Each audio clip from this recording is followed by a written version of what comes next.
idol, andito na po tayo ngayon sa may malapit sa may Kalayaan Park dito sa Taytay, Rizal. Yun yung kabaan ng Rizal Avenue. At na natin yung nagtitinda ng turon. Idol, sana yung nagtitinda ng turon dito? Nakita mo? Yung naglalako, alam mo yung kuya? Naglalako? Oo. Na Omicron? Baka lang po sa Texas na po. Sa? Diyan po sa loob ko. Doon sa loob. Naglalako po ata siya. Oo, naglalako. Paano makapasok dun sa loob? Hindi ka lang po may daan. Dito. Sige, thank you Salamat. Ayun. Nakikita na natin. Ayun, mukhang siya yung nagtitinda ng turon na nagtitrending dito sa Taytay, Rizal. Tara, lapitan natin. Ay. Pwede po bang mag-vlog? Oh. Bibili na ako ng turon, idol. Andito na si idol, oh. Sige. What's up? Sige po, okay lang po. Shout out naman dyan, mga idol. Shoutout nyo. Actually, nakita ko lang sa Facebook si Sir eh. Gusto kong tikman yung turon na tinitinda niya. Yes. At ito yung turon, no. Sa wakas, nakita rin natin si idol. Marami naghahanap sa akin. Sa'yo, Marami idol? sa akin actually naghahanap. Katulad kanina, galing pa ng Binangonan tsaka Muson. Saan pa ba kayo nanggaling, idol? Actually, taga Cainta po, Cainta Rizal po ako. Yun. Dumadayo lang po ako dito sa Kalayaan, sa Taytay, para mag-alok na ganitong paninda. Showcase ko pa para may idea kayo. Sige po. Ube with cheese na turon, 10 pesos pa. Ayan siya. Ayan, sakto pa bagong luto siya. For only 10 pesos. Hello po. Anong sangkap yan, idol? Ayun, ube with cheese po ang laman, and then yung nasa ibabaw niya is condensed na ube. Ayan.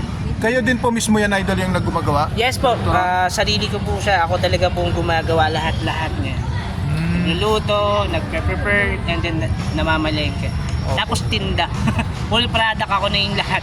All in one.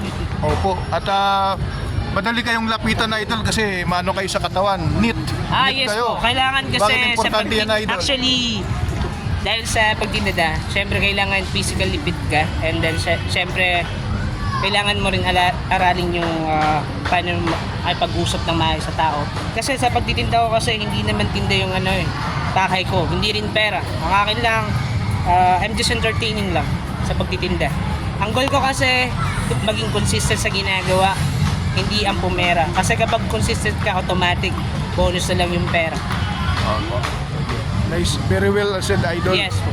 Salamat. Pabili ako, idol, Sige po. ng matikman man ng sige po. trending na turon Yes po. dito. So kanina pa kayo naglalako, idol? Actually, nag-start po ako around 5 p.m. So, yun po yun. Kala ko nga po, hindi kayo aabot syempre. Ang bilis niya maubos, bossing. Opo, inaanap kita, napagtanong kita doon sa Kasi labas, idol kanina, ang mga tao, hinahanap rin po ako actually. Kung kasabayan nyo lang din, kalalabas ko lang po kasi kanina Opo. 10 piraso, idol. 10 piraso. Sige po, bossing. Magkano po ba yun, idol? Yung order Bali na yung ganyan? isang piraso po kasi nito, bossing, is 10 pesos.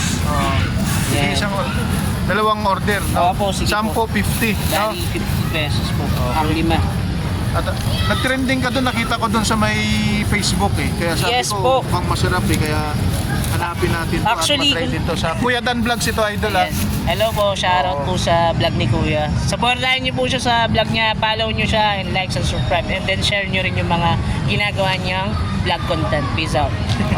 Kayo po, content creator din po kayo, idol? Actually, hindi po ako content creator. Ano po ako artist po talaga ako. Sumasayaw ako, may mga kanta po talaga ako. Nag-host din ako, and then nag-host din ako sa mga TV. Kung alam niyo yung Euro TV, isa rin ako sa nag-host sa TV doon, tsaka sa mga events din, nag-host din ako.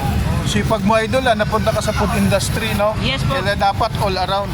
Sa Wala panahon sa ngayon. wala sa itsura, pero kailangan galingan sa buhay. Okay, thank you, idol, Salamat. Thank you po na marami. Alam niyo kung sinasabi, kapag bumili sila sa akin, i-bless sila ni God. Thank you, idol. Salamat. Peace out.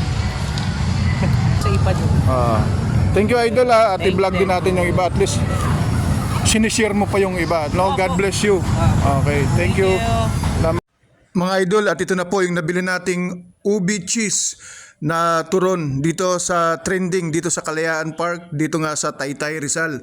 Ayan mga idol, at titikman na natin. Medyo maliit lang siya yung turon niya. So yan, kitang kita yung cheese, idol. yung combination ng cheese at saka ng ube sa loob, masarap, crunchy siya, crunchy mga idol pag bagong luto. So pag kailangan kainin nyo agad mga idol, wag nyo nang patagalin pa kasi makunat na yan pag medyo matagal na mga idol. So nagme-melt yung ubi niya. So kitang-kita naman idol oh. So 10 piso lang yan ang isa mga idol. So ang nabili nga natin ay 10 piraso at solve tayo dito sa ating turon na ubi. Ubi pa naman paborito. Kaya tara, kain tayo. See you on my next vlog mga idol. This is Kuya Dan Vlogs. God bless. Boss, saan yung yung nagtitinda ng mga nung turon, yung nagte-trending? Andyan ngayon?